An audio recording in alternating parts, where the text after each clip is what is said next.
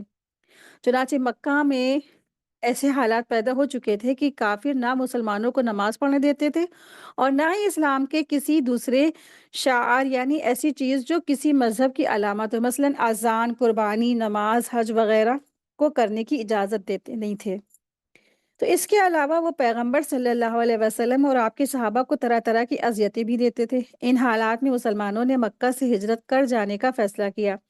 چنانچہ نبوت کے 6 سال میں مسلمانوں کا ایک گروہ حبشہ کی طرف ہجرت کر کے گیا۔ وہ سنتے تھے کہ حبشہ کا بادشاہ رحم دل ہے اور چھیڑ چھاڑ نہیں کرے گا وہ، تو اس لیے امید کرتے تھے کہ وہاں جا کر مسلمان سکھ کا سانس لے سکیں گے، چین کی سانس لے سکیں گے اور اللہ تعالیٰ کے احکامات کو فالو کر سکیں گے۔ اس کے بعد پھر وہ دوسرا جو قافلہ بھی حبشہ چلا گیا۔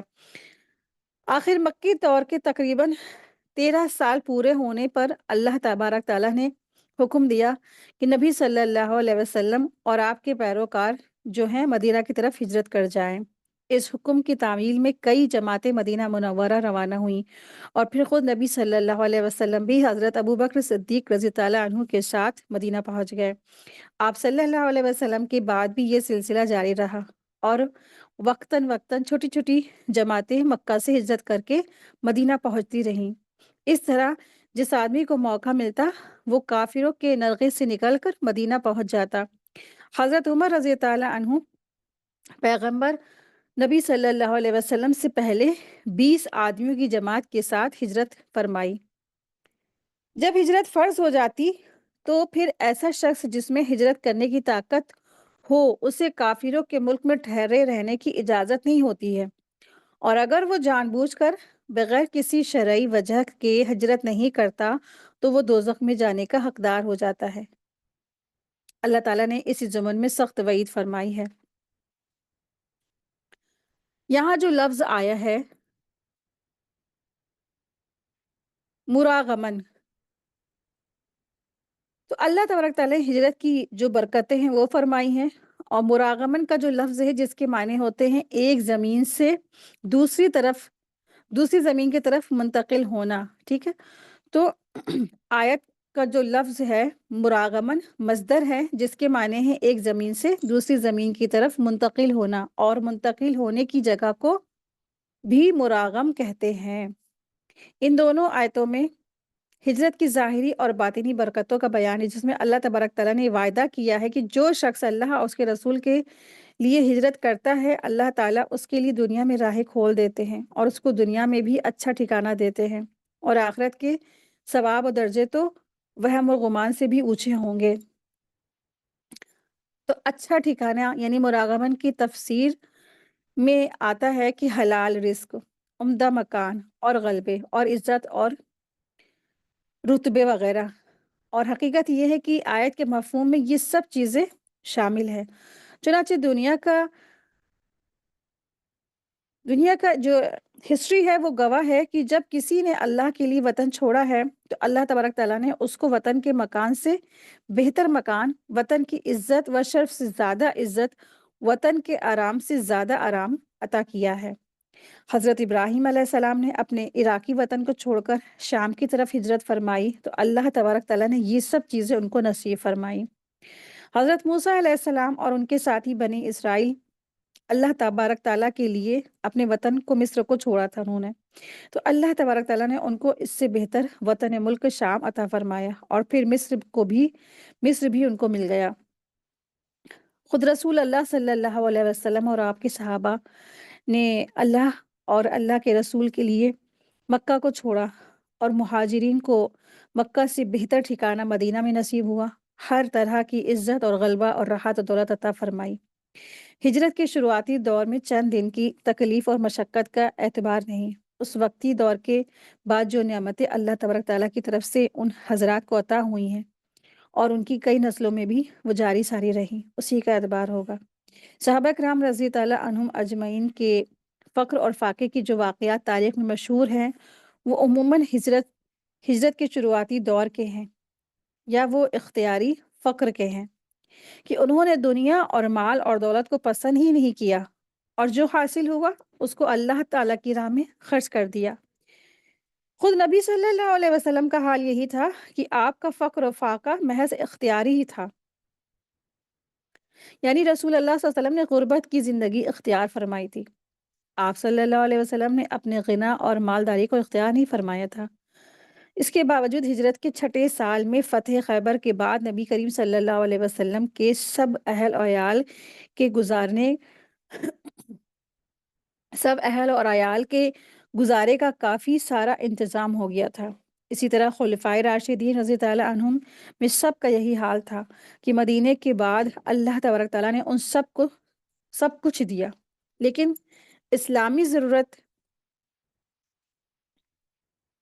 پیش آنے پر حضرت صدیق اکبر رضی اللہ عنہ نے اپنے گھر کا پورا مال لا کر پیش کر دیا۔ ام المومنین حضرت زینب رضی اللہ عنہا کو جو کچھ وظیفہ ملتا وہ سب فقیروں مسکینوں میں تقسیم کر کے خود فقیرانہ زندگی گزارتی۔ اسی وجہ سے ان کا نام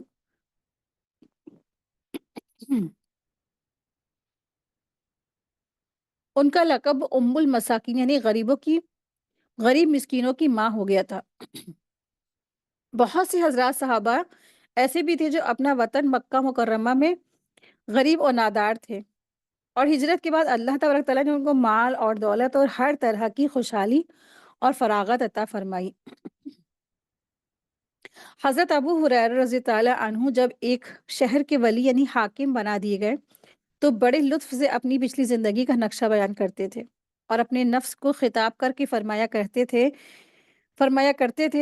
کہ اے ابو ہریرہ، تو وہی ہے کہ فلاں قبیلے کا نوکر تھا، تیری تنخواہ صرف پیٹ بھرائی روٹی تھی، اور تیری ڈیوٹی یہ تھی کہ جب وہ لوگ سفر میں جائیں تو پیدل ان کے ساتھ چلے، اور جب وہ کسی منزل پر اترے تو ان کے لیے جلانے کی لکڑیاں چن کر لائے۔ آج اسلام کی بدولت تو یہاں سے کہاں تک پہنچا ہے؟ تجھ کو امام اور امیر المومنین کہا جاتا ہے۔ تو خلاصہ یہ ہے کہ اللہ تبارک تعالیٰ نے جو وعدہ مہاجرین کے لیے قرآن میں فرمایا ہے اس کو دنیا نے پورا ہوتے ہوئے اپنی آنکھوں سے دیکھا ہے۔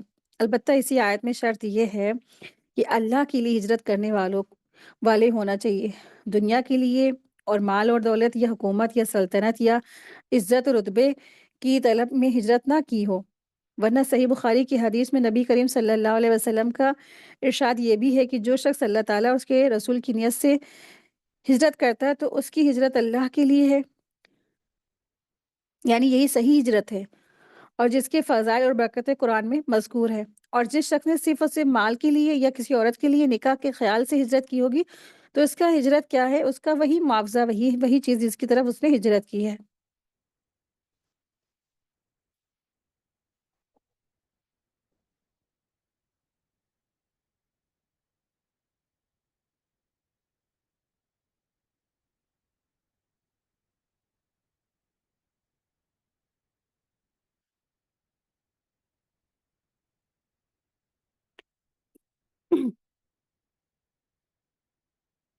تو یہاں پر جو لفظ آیا ہے مراغمن سیدنا ابن عباس رضی اللہ فرماتے ہیں کہ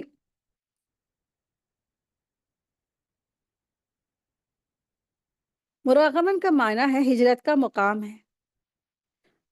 مراغمن کا معنی ہجرت کا مقام ہے۔ وسطن یعنی رزق میں وسعت، وسطن سے مراد رزق کی کشادگی، ملک کی کشادگی اور جگہ کی کشادگی ہے، کہ جو کوئی اللہ کی رضا کی خاطر اس کے راستے میں ہجرت کرتا ہے وہ زمین میں بہت سے راستے اور کشادگی پائے گا۔ آپ دیکھیں کہ ہجرت نہ کوئی تجارتی سفر نہیں ہے، یہ مال کے ساتھ اور آسانیوں کے ساتھ نکل کر جو انسان چلا جائے اور پھر واپس آ جائے تو یہ ایک مشکل چیز ہے، اور دین ایمان کو بچانے کے لیے گھر بار زمین جائیداد سب کچھ چھوڑنا پڑتا ہے، وطن کو مستقل طور پر چھوڑ دیا جاتا ہے، پھر دشمن بھی نکلنے نہیں دیتا ہے، موقع لگ گیا تو آل اور اولاد کو بھی ساتھ لے لیا، ورنہ ان کو بھی چھوڑنا پڑ جاتا ہے۔ حضرت صحابہ کرام نے شروع میں ہی جو ہجرتیں کی ہیں ان کے دردناک جو واقعات وہ بھی موجود ہیں۔ کچھ حضرات حبشہ چلے گئے تھے اور ان کے بعد مدینہ منورہ کے لیے ہجرت شروع ہوئی۔ پھر حبشہ والے بھی مدینہ منورہ آ گئے اور کافروں کی طرف سے بہت ساری مصیبتیں ان کو پہنچائی گئیں۔ رسول اللہ صلی اللہ علیہ وسلم حضرت ابوبکر صدیق رضی تعالیٰ کے ساتھ آل اولاد کو چھوڑ کر مدینہ روانہ ہوئے۔ دونوں کے متعلقین یعنی کہ رشتہ دار، سگے سمبندھی وغیرہ مکہ میں ہی رہے۔ بعد میں وہ حضرات بھی آ گئے، لیکن حضرت محمد صلی اللہ علیہ وسلم کی صاحبزادی حضرت زینب رضی تعالیٰ عنہا کو مکہ ہی میں اپنے شوہر کے ساتھ رہنا پڑا، اور جب ہجرت کرنے کے ارادے سے تشریف لانے لگی تو ایک کافر نے پیٹ پر لات مار دی تھی، جس سے ان کا حمل ساقط ہو گیا، ان کا حمل گر گیا۔ حضرت ام سلمہ کے پہلے شوہر حضرت ابو سلمہ ہجرت کے ارادے سے حضرت ام سلمہ کو اور اپنے بیٹے سلمہ کو اونٹ پر بٹھا کر نکلے۔ مکہ والے آ گئے۔ حضرت ام سلمہ کے گھر والوں نے حضرت ام سلمہ کو روک لیا۔ پھر ابو سلمہ کے گھر والے آئے اور ان کے بیٹے سلمہ کو لے کر چلے گئے۔ اس طرح تینوں میں جدائی ہو گئی۔ حضرت ام سلمہ فرماتی ہیں کہ میں صبح سے شام تک روتی رہتی تھی اور اس پر ایک عرصہ گزر گیا۔ بعد میں ایک آدمی نے میرے خاندان والوں سے کہا کہ تم نے اس عورت کو اس کے شوہر اور اس کے بچے سے کیوں جدا کر دیا؟ اس مسکینہ کو کیوں نہیں جانے دینے کی اجازت دی؟ اس پر انہوں نے مدینہ جانے کی اجازت دے دی اور ابو سلمہ کے خاندان والے بچے بھی دے دیے گئے۔ وہ فرماتی ہے کہ میں اس حالت میں نکل کھڑی ہوئی کہ میرے ساتھ کوئی بھی نہیں تھا۔ تنعیم میں پہنچی تو عثمان بن طلحہ مل گئے۔ انہوں نے کہا کہاں جا رہی ہو؟ میں مدینہ منورہ اپنے شوہر کے پاس جا رہی ہوں۔ پوچھا تمہارے ساتھ کوئی ہے؟ میں نے کہا اللہ ہے اور اس بچے کے سوا کوئی ساتھ نہیں ہے۔ یہ سن کر انہوں نے اونٹ کی مہار پکڑی اور مدینہ منورہ پہنچا دیا۔ تو اس زمانے میں بھی مختلف علاقوں میں مختلف وقتوں میں ایسے واقعات پیش آتے رہتے ہیں جن سے ہجرت کرنا فرض ہو جاتا ہے کہ کچھ مسلمان کافروں کے علاقے میں رہتے ہیں، باوجود موقع پانے کے گھر اور مال جائیداد یا رشتہ داریوں کی محبت میں اپنے پیدائشی کی جگہ جمے رہتے ہیں، جبکہ وہاں اذان تک بھی نہیں دے سکتے ہیں، لیکن دنیا ان کو وطن چھوڑنے نہیں دیتی ہے، ان کو دنیا کی محبت آ جاتی ہے۔ تو ایسے لوگ ترک ہجرت سے گنہگار ہوتے ہیں، ان پر ہجرت کیا ہے؟ فرض ہے۔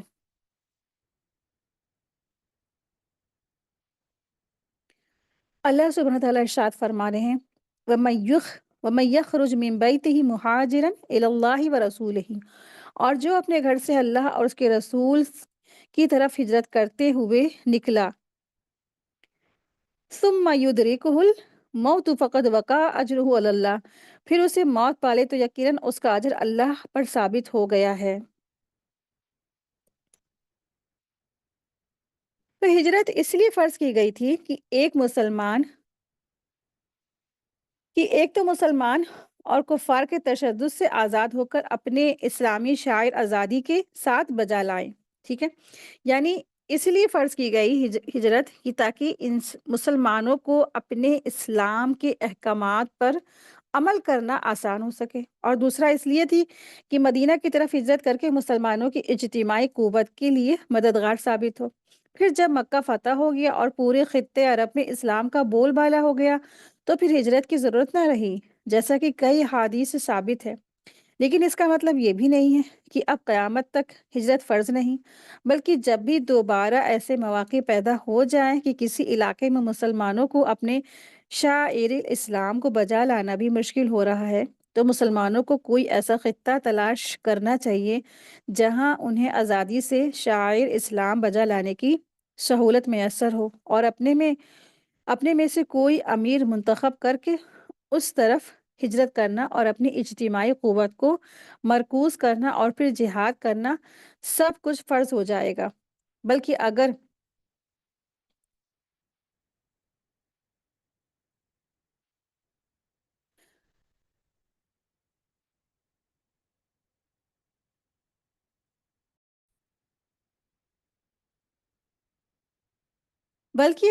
منظر غائر دیکھا جائے تو ہجرت بھی جہاد کا ہی ایک حصہ ہوتی ہے۔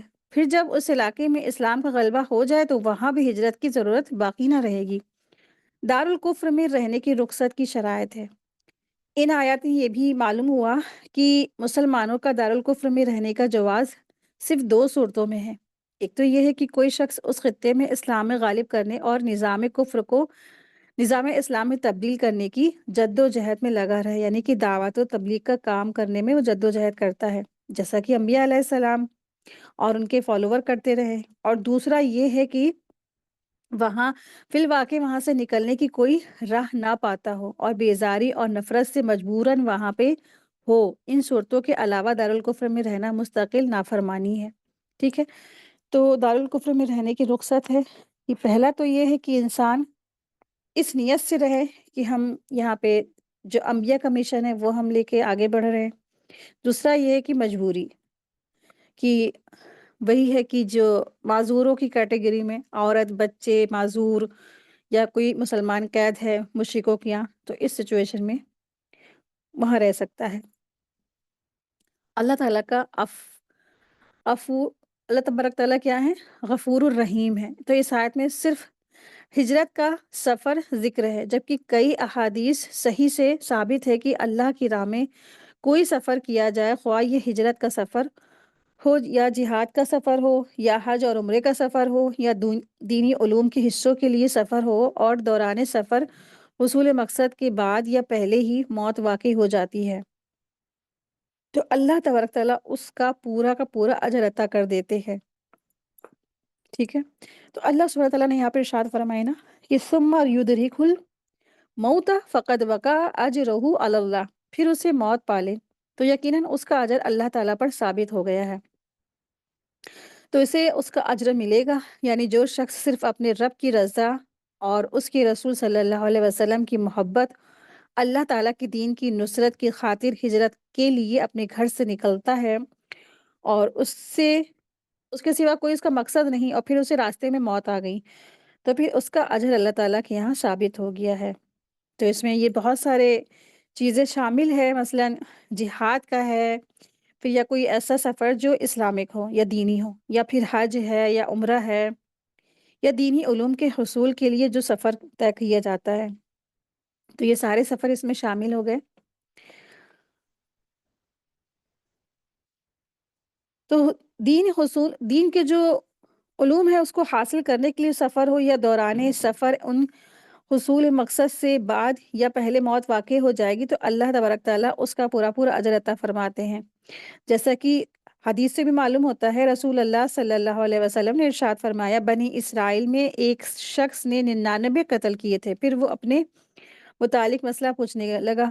وہ ایک راہب کے یہاں گیا اور اس سے پوچھا کہ کیا میرے لیے توبہ کی کوئی گنجائش ہے؟ تو اس نے کہا نہیں، تو اس نے راہب کو ہی ختم کر ڈالا، اسے مار دیا۔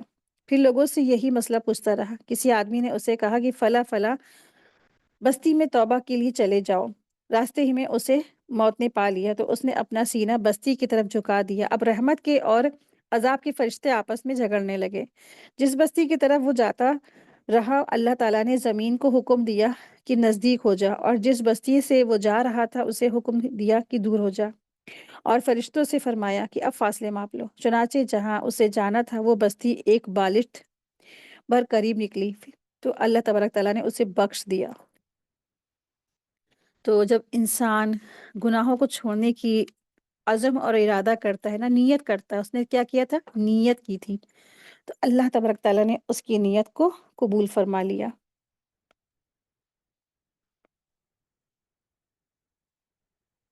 اللہ سبحانہ تعالیٰ ارشاد فرما رہے ہیں، وَكَانَ اللَّهُ غَفُورًا رَحِيمًا، اور اللہ تعالیٰ ہمیشہ سے ہی بڑا بخشش والا ہے اور نہایت رحم کرنے والے ہیں۔ تو الحمدللہ آج کا ہمارا لیسن مکمل ہوا۔ وآخر دعوانا ان الحمد للہ رب العالمین۔ سبحانک اللہم و بحمدک اشہد ان لا الہ الا انت استغفرک واتوب الیک۔ السلام علیکم ورحمۃ اللہ وبرکاتہ۔ جزاکم اللہ خیرا کثیرا۔